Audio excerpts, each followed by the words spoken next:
What's up, guys? Lance the Obscure Movie Guy coming to you once again here on another beautiful Friday afternoon, and the world continues to lose its mind. This week's subject is the mass shooting that occurred in Georgia at the grocery store a few days back. Of course, that causes the great gun debate from the left and the right. People who don't want guns, people who want guns, gun control, common sense laws, blah, blah, blah, blah, blah. So, to take our minds off of that, I've been watching zombie movies because I'm a huge fan of the zombie apocalypse. I'm waiting for it to happen. I'm wishing that big, beautiful meteor in the sky would come and end all this nonsense, but that's just me.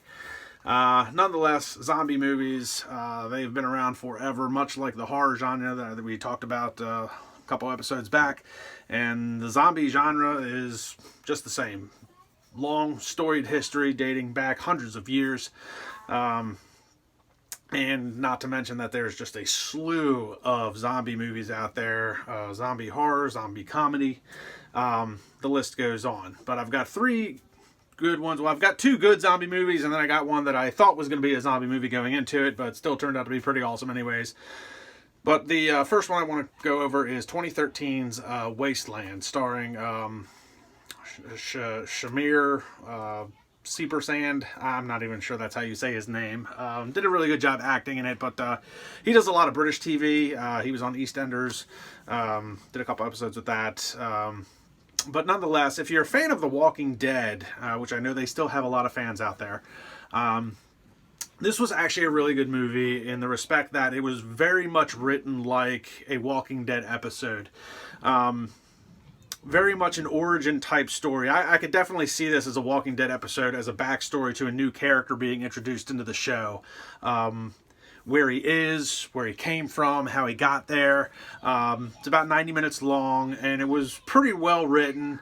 Not big on a lot of zombie action, but still a very well-rounded story to watch.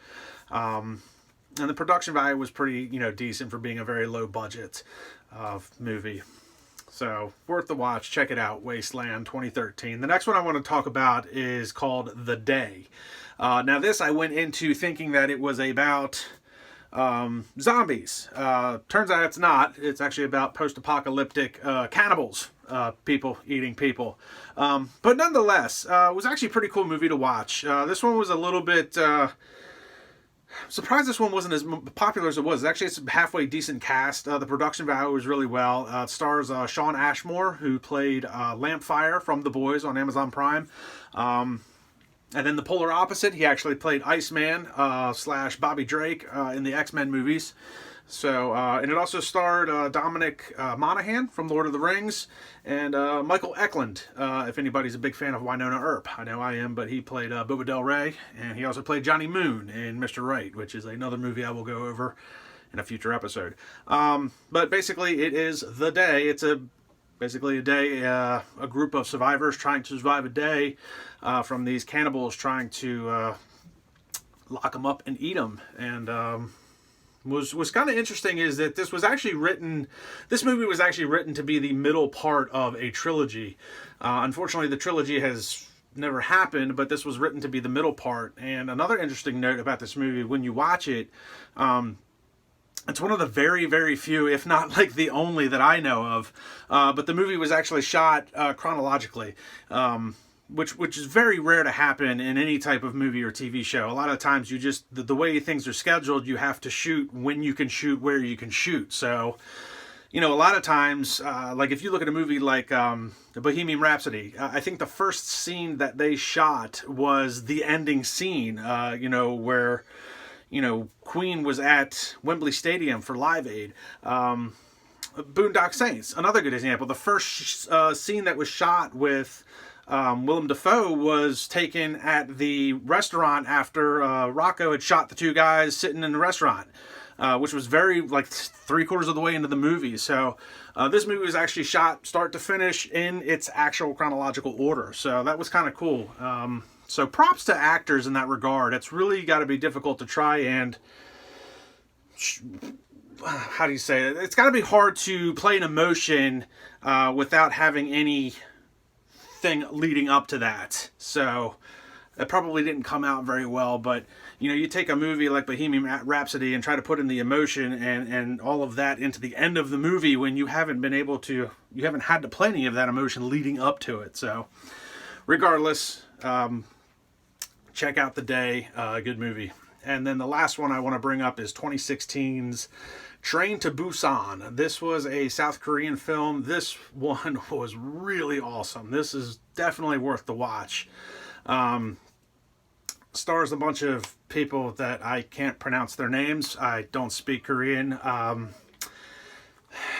Gong Yu, Young Yu Mi, and Ma Dong Seok.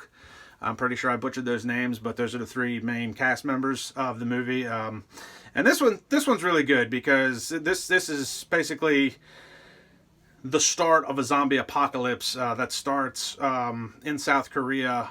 The production value was really well done on this movie. Hundreds and hundreds of extras got filmed for this, and it's about a train. You know, these people get on the train early on in the day before the zombie apocalypse breaks out. Breaks out in the middle of the day while they're still on the train trying to get to Busan. So, Train to Busan. But man, awesome movie, good storyline, kind of a sad ending. They are the dubbing in the movie is actually really well done. They don't speak English. The original thing wasn't in English, but the dubbing is really well done, plays on the emotion really well. Dubbing has come a long way since Black Belt Theater when I was a kid, so definitely worth the watch. It's totally awesome, really good production value. This thing was like the 6th highest domestic film in South Korea that they've ever produced, and it produced like $93 million worldwide. It's actually got an animated prequel called Seoul Station, I guess, kind of where it really kicks off. But that's actually done by the same director that did the movie, Sang Ho Yeon or something like that. I can't pronounce his name, but Train to Busan. Check that out if you guys can find it. Really, really cool movie. It's about 2 hours long. It's a little longer than most of the other stuff that I saw, especially with some of the zombie stuff. But definitely worth the watch. I mean, just really, really good movie. Check that out. So, like, subscribe, and comment to the YouTube channel. Let me know what you guys have been watching, and let me know what you guys want to see and talk about in a future episode, and share this video. I'll see you in the next one.